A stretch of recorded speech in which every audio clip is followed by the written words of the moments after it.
here at 222 Parkside, and welcome to Vlogmas. So this year I'm going to attempt to vlog every day, making something new or do something fun from now until Christmas. I've never really done Vlogmas before. I always tell myself I want to, but this year I'm going to try to do it. As many of you know, we opened a storefront in my local town, and on top of all the other ways that we sell. So it's been really busy, but it's something that I've always wanted to do, so I'm going to try it. So today we're going to be working with my F1, and we're going to be making custom Christmas ornaments. This one has a family name on it, and they look good, really good on the tree. Let me show you what the one I have on there looks like right now. So this one is in my store. I have blue, and then I have a red one. Our local football team were regional champions this year, and so I wanted to do something to kind of remember that for the kids. So we made custom ornaments available, and they turned out really well. And the cool thing is you can also put a last name on the back of them. So you can't do front and back. You can also do them all the way around using your cup turner. You don't have to use an F1. You can use your CO2 laser. For me, I just got the F1 and I love it, okay? It's so easy for me to sit down over by my desk and work down on something. And I think that's really important because I love my CO2 laser and it does a really good job. But this time of year, it is set up for Christmas ornaments, all right? So for me to take all the stuff out, to put the cup turner, figure out settings, it's just not worth it and not in my cards, okay? But with the F1, I can also do smaller projects like leather hat patches and cups and ornaments and all the fun things, charcuterie boards, especially if somebody just wants something small. The F1 actually allows me to do those things in a quick and easy fashion. And that's this time of year. If you're a maker, you know, quick is key, right? Quick and good. You don't want to put something out there that's not super awesome. That's just, if you're doing it, just don't make it because it's not worth it in the end. Remember, most of the time this stuff is gifts for people. So it is very important that you put all your energy and your time into making a quality product. So that's the key here, quality product, because people are choosing to shop small. And so you have to be on your game and make sure that everything you make is great. All right, so again, we're gonna make this right now over here at my messy desk. I am so sorry, but this time of year, it gets a little messy. Okay, all the time it gets really messy. So let's go over here and make one of these ornaments with the F1 by Xtool. Okay, so today I'm going to be making, like I said, an ornament using my Xtool F1. So the cool thing about it is that you can use glass ornaments in the F1. Now here's the thing, if you are using a CO2 laser, you can do the same thing. However, it's, you know, again, you have to work with setup and what's easiest. I like the F1 because it is small and it's easy to work with and move things around, so you don't have to worry about a lot of different variables that you do in your large CO2 lasers. So to start off with ornaments, where did I find them? I know that's going to be a hot question. So these ones were from Walmart. If you look at them, they are shiny. These ones were from At Home. And I also picked up some that were from Michael's. So for me, I'm going with the ones that are shiny. I find those easiest to work with. I like to use the both blue light and red light. One to initially carve into them, I guess you would say, or laser into them, and the other one as a cleanup process. So let me show you what that looks like in the laser and how I set it up. I will tell you, setup is the hard part of all of this. Everything else is super easy. When I look at this, I think about, oh yeah, you could make a jig if you had a 3D printer, but I don't have a 3D printer. And you could buy a jig on Etsy if you have time. You could do that. For me, my computer's making noises. For me, I'm just going to be using this lid right here. And this lid is to a top of a spray paint can, okay? So usually you have those laying around. So, and then we just put a piece of tape on there to hold it in straight. So let's go ahead and get started and make one of these. All right, so I'm going to start off by using a gold bulb. And like I said, I'm going to use my lid, and I'm just going to put it in here as straight as I can. Like I said, I don't have a jig, so I just kind of, improvised what we're going to use. And I'm just kind of taping it right here so it stays in place. All right, so my work area is a mess, I know. So I'm going to be doing this one right here.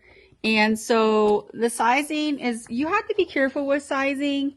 You don't want it to be too big because then you kind of lose the design some. So the main thing is you want these two dots on here, and it's going to reflect, so it's going to be hard for you to see, but you want those to line up. Now, if you're doing one side, it's not that big of a deal, because, you know, you can make it look straight by just turning the top piece around. So I'm going to frame it and see what it shows. Let's see. Sometimes I just see that's way too big. That's not going to work. So stop framing and make it a lot smaller.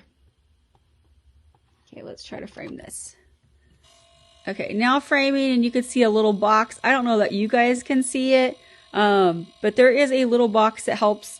And on this particular F1 and all the F1s, the cool thing about it is you could also make it look like the actual design.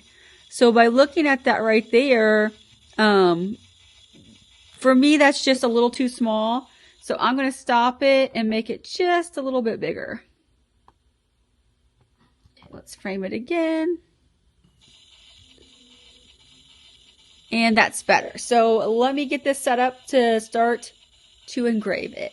All right, so when I engrave this, I'm going to start with the blue light. I'm going to go 100. I'm going to go 300. No, sorry, 600 and 300. Now this bulb right here is from Walmart. I will tell you that all the bulbs, they definitely have different setups. So you can't depend on this. Like I tried one from Michael's and it didn't work at all. All right, so I'm going to go ahead and start. And I'm just doing one pass. And you'll be able to see what's going on in there. Maybe.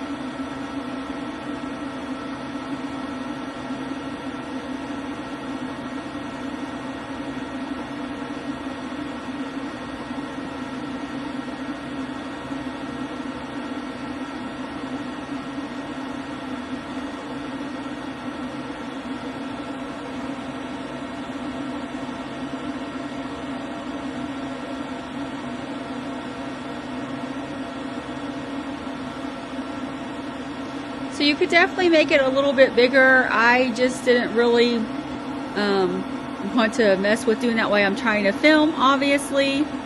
So there's your first pass.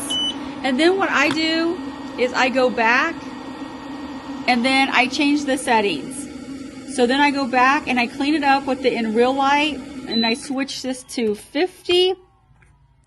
Just make sure you don't move anything. Start. And what it's going to do is just going to go over it and clean it up.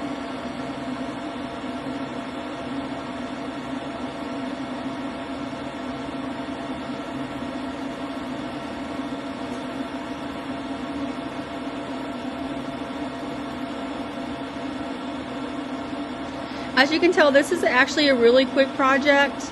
The biggest problem with it is one, finding your settings if you're switching between bulbs, and two, trying to find like, you know, where it needs to go if you don't have a jig.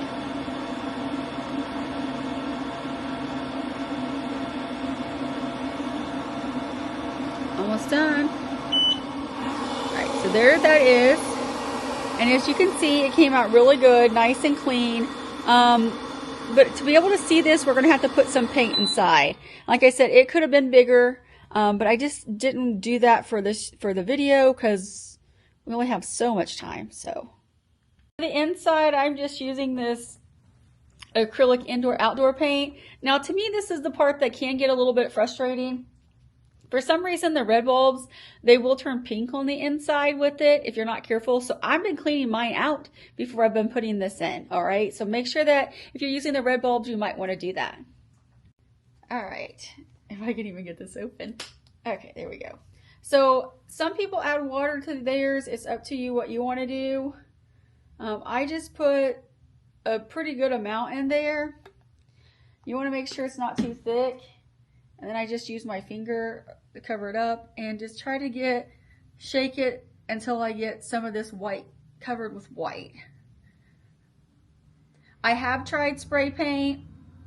I was not successful in it. It would have been a great alternative, but the problem with it was it would crack and like not cover the whole design. So that just was not going to work for me. So it's starting to cover right now so you can see, but I obviously probably need some more paint. This paint feels like it's thickened up a little bit. So adding some water would be awesome. All right. I want to actually look at it so I can see it cover. That is the good thing, is you can see inside there.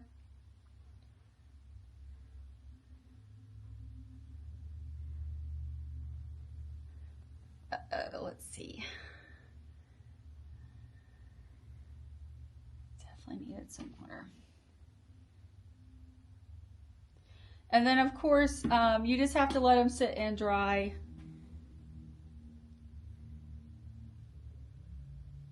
It's moving super slow.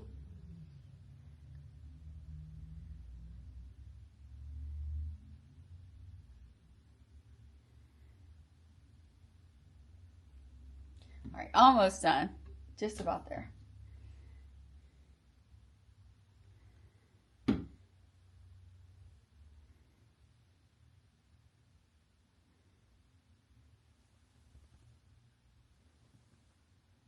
All right. All right, so obviously you would let that sit and dry.